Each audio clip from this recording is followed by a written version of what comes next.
So gue loh. Yes, gue loh. langsung. Udah ada comment orang yang making fun of that belum? Oke, so hari ini ada teman aku Hafiz, ya. And kita pernah ketemu di event Polyglot ya kan, Polyglot Indonesia. Yes. If I'm not mistaken, is the Bahasa Indonesia, bro. Oh, sorry. Udah dibilang. I'm just kidding, go ahead. Belum dibilang. Kalau bahasa Indonesia dulu baru kita pindah baru bahasa Inggris nanti ya. Oke, Maaf. sip. Jadi itu kalau nggak salah acara national meetup-nya Polyglot. Terus di situ Denis jadi speaker kan? Ya. Yes. Speaker apa? Tentang apa? Aku lupa. Oke. Udah lama. Iya betul. Udah lama. Alasannya boleh juga. Probably cara belajar bahasa Inggris.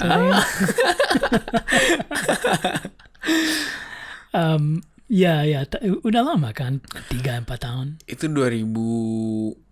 Kok tahu? Tahu. Soalnya sebelum itu hari sebelum aku mulai kerja di Starbucks. Oh. Yes. Ya itu kali kedua kita ketemu. Ya kebetulan di Starbucks. Ya, benar. Waktu itu Denis ngajar bahasa Inggris untuk di Tokopedia. Okay. Karyawan Tokopedia, gue ngajar bahasa Inggris buat bisnis gitu. Penting banget itu. 2 atau 3 bulan di situ. So setiap kali kalau gue datang sebelum kelas, gue cari kopi di Starbucks. Well, bukan endorse ya. di tempat kopi. And then ada kamu. I'm just kidding. Ada lo. And kali pertama itu kayak lo panggil gue terus aku Ya. Atau Soalnya gimana? Atau gue yang ngelihat lo dulu. Lupa. Kayaknya gue yang ngeliat lo dulu. Oke. Soalnya nggak kebayang bakal ketemu Denis lagi. Iya. Kebetulan banget. Iya, kebetulan banget. Kebetulan aku juga lagi break. Jadi emang cocok banget. Dan gue baru masuk. Emang takdir mungkin. Ya. Terus alasannya gue pengen ajak lo ke podcast gue adalah karena lo besar di Kolombia. Iya. Gue besar di Kuba, Kolombia, Malaysia. Lahir di Kuba? Lahir di Kuba, stay di sana 4 tahun. Abis itu pindah ke Indonesia 3 tahun. Abis itu balik ke Amerika Latin, ke Kolombia 4 tahun. Balik lagi ke Indonesia 3 tahun. Abis itu ke Malaysia 3 tahun. Oke, gitu. Terus Nisa juga Nisa juga di Kuba. Kakak, bukan adik. Nisa adik aku. Kakak aku ada kakak, tapi aku belum kenal ya kan? Gue belum kenal ya. Oke. Kayaknya aku kamu juga bisa. Kita itu berarti I'm failing ya. Itu berarti gue gagal. No, gue mau coba. Okay. Never give up. Oke. Terus kakak lo lahir di Kuba nggak? Enggak, kakak gue lahir di sini, di Jakarta. Oke. So lo sama Nisa lahir di Kuba. Iya. Berarti Nisa nggak terlalu lama di Kuba. Kalau lo 4, dia iya, 2 Nisa mungkin. 2. Okay. Betul. So terus kalian ke Kolombia, itu alasannya lo bisa bahasa Spanyol.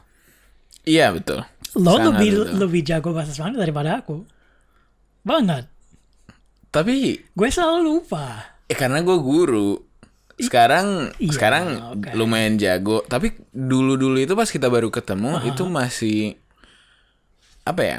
Lo pasti lebih jago. Using English a bit of a declining state. Udah mulai turun banget levelnya gitu. Karena bahasa Spanyol yang aku pakai itu cuma bahasa Spanyol sehari-hari, minta makanan, minta tolong ngambilin anduk lah. Tapi cara lo ngomong lebih gue pakai bahasa Spanyol yang Kuba banget dan agak gimana bilangnya gaul dan salah kacau gitu. Yang gue juga bahasa Kolombia. You sound good. Karena usaha. Tapi bahasa Spanyol aku yang Kolombia itu emang gak terlalu formal. Jadi kadang-kadang kalau misalnya dapat pekerjaan untuk menerjemahkan, menginterpretasi orang-orang yang berbicara bahasa Spanyol itu susah banget untuk berbicara dengan baik dan benar. Ya karena cara belajar aku kurang baik dan kurang benar. Oke. Tapi gue gak apa-apa. Iya, Gue nggak apa-apa. Yang penting itu. bisa, yang penting bisa. Benar. Yeah. Jadi emang nggak harus ngikutin format, dan gue juga nggak pernah ngikutin format. Kadang-kadang itu dengan proses mengajar pun jadi bingung. Gue nggak pernah ngikutin format. Jadi guru emang hal yang aneh. Aneh banget. Karena menurut gue mungkin lo belajar secara gue belajar otodidak. Lebih kayak gitu. Bener banget. Terus kalau harus ngajar orang dengan sistem formal gitu, kayak gimana? Just ngomong aja. Udah bisa, you know. Tapi nggak semua orang gitu. So itu hal yang guru harus. Betul. Proses pembelajaran bahasa Spanyol pun. Jadi itu kita nyampe di Kolombia beneran blank. Gak bisa bahasa Inggris. Guanya gak bisa bahasa Inggris. Gak bisa bahasa Spanyol. Orang Indonesia sebatas orang-orang kedutaan besar doang.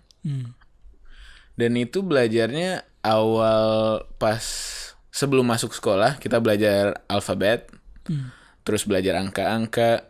Tapi pada akhirnya itu gak dipakai. Karena yang dipakai untuk belajar bahasa Spanyolnya itu pas nyemplung ke sekolahnya. Di sekolah yang beneran gak bisa ngomong apa-apa, harus pakai sign language dulu. Kalau misalnya istirahat ngajak makan harus manggil-manggil, ngajakin makan. Dan lama-lama kita dapet pieces of vocab. Dari kata kerja, kata benda, kata sifat, apa aja. Dan menurut gue itu sih poin crucialnya, itu mendapatkan vocab yang berantakan. Nanti lama-kelamaan kita belajar di kelas, kita bisa gabungin semua. Tapi itu nggak bisa implementasikan ke ngajar. Karena orang udah bayar, gue ngajarin gitu. Terus pengalaman sebagai guru apa? Gimana? Pengalaman sebagai guru. Suka atau gimana ya? Jadi kan kita udah cerita tadi, gue sempat kerja di Starbucks. Kerja di Starbucks itu beneran membangun kepercayaan diri untuk public speaking, untuk nawarin orang persuasion. Dan menurut gue itu bisa banget di apply ke proses ngajar. Tapi hari pertama ngajar, kalau kita ngelayanin orang dan ngasih kopi, itu beda banget dengan kita dilihat benar-benar untuk mereka minta ilmu. Wah, itu nyampe ngambil marker pen, terus habis itu nulis nama di writing board. Itu gemeteran banget. Dan dari tulisan aku langsung jelek banget. Terus habis itu gue itu ada sering banget lah mimisan gara-gara perubahan cuaca dari Indonesia, Kolombia, Kuba, Malaysia. Pokoknya sensitif banget. Dan kalau misalnya lagi gugup, lagi grogi, pasti mimisan. Jadi disitulah gue mimisan juga di depan murid-murid. Akhirnya tumpah ke buku lah, ketawa-ketawa. Oke, maaf tadi ada masalah dengan audio. Tapi mimisan gimana? Mimisan itu nosebleed. Mimisan itu artinya nosebleed. Yeah. Yes. Gimana bisa jadi? Itu gara-gara nervous, gara-gara gugup? Karena gugup. Karena terlalu gugup, keringetan, gemeteran, dan the last straw was mimisan. Wow. Okay. Dan kebetulan aku pakai baju putih. Tapi ya lumayan happy lah. Karena gue malu, mereka juga ngerasa kasihan, ngetawain, tapi ngasih tisu juga. Dan sejak lama-lama itu, yang penting tuh ada yang ketawa. Abis momen ada yang ketawa, menurut gue sih the flow goes smoother. Kita bisa tahu pace ngajar kita gimana. Terus apakah terlalu heavy atau enggak, mereka perlu break atau enggak. Dan fun fact-nya itu kelas pertama yang gue ngajar itu ada dari anak umur 14 sampai ibu-ibu umur 60. Okay. Susahnya itu menurut gue karena susah untuk cari middle ground. Untuk contoh-contoh, kalau misalnya scenario untuk konteks, contohnya memperkenalkan diri. Yeah. Dan untuk, kan level mereka bisa memahami suatu materi itu pasti beda. Yeah. Mungkin dengan usia jadi sering lupa, atau karena masih terlalu muda juga nggak ngerti. Dan itulah challenge kelas pertama yang gue ajar, dan menurut gue dari situ, kalau nggak dapet murid se-diverse itu, gue nggak bakal bisa ngajar the way that I'm teaching right now. Gimana bisa jadi ada anak umur 14 sampai ibu 60 dalam satu kelas gitu? Emang nggak ada batas usia, jadi nggak ada yang kayak 15 sampai 20 sampai 25. Beginner aja. Beginner itu bebas, siapa aja bisa masuk. Dan asik juga sih dengar cerita-cerita kenapa mereka mau belajar bahasa Spanyol. Ada yang karena emang mau kuliah di sana, yang muda-muda biasanya mau kuliah ke sana. Kalau yang udah 20 to 30, 20 sampai 30-an, itu mereka karena hobi Suka atau karena dengerin nonton reggaeton. Not really. No, Malah bukan reggaeton. Mereka suka nonton La Casa de Papel, Okay. Elite, dan kawan-kawan. Terus kalau yang tua-tua itu ada yang karena emang gak mau pikun, ada yang karena cucunya itu cuma bisa bahasa Spanyol. Dia mau bisa ngomong sama cucunya karena keluarga anaknya itu pindah ke Amerika Latin dan dia pengen bisa berkomunikasi. Terus ada juga yang iseng. Jadi menurut gua itu poin-poin yang lumayan penting untuk diketahui oleh gurunya supaya mereka bisa tahu intensitas yang dikasih ke setiap murid. Kalau misalnya yang emang iseng-iseng aja malas-malesan, ya udah. Menurut gua ya what can I do? It's your paying, it's supposed to be your effort. Terus kalau misalnya ya I divide them into different priorities essentially.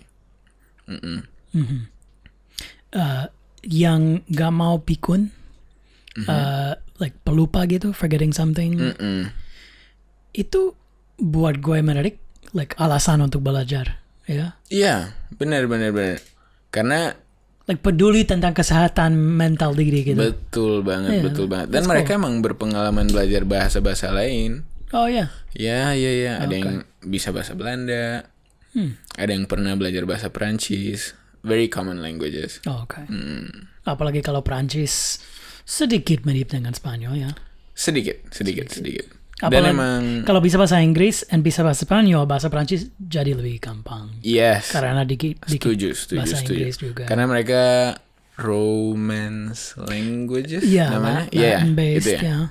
Tapi bahasa Inggris punya banyak influence dari mempengaruhi. How do I make that into a noun? Dipengaruhi. Kepengaruhan. Make it a noun, please. Memiliki pengaruh. Yes. Bahasa Inggris punya banyak pengaruh dari bahasa Prancis. And now I don't know what we're talking about. Dan itu kenapa kira-kira Denis?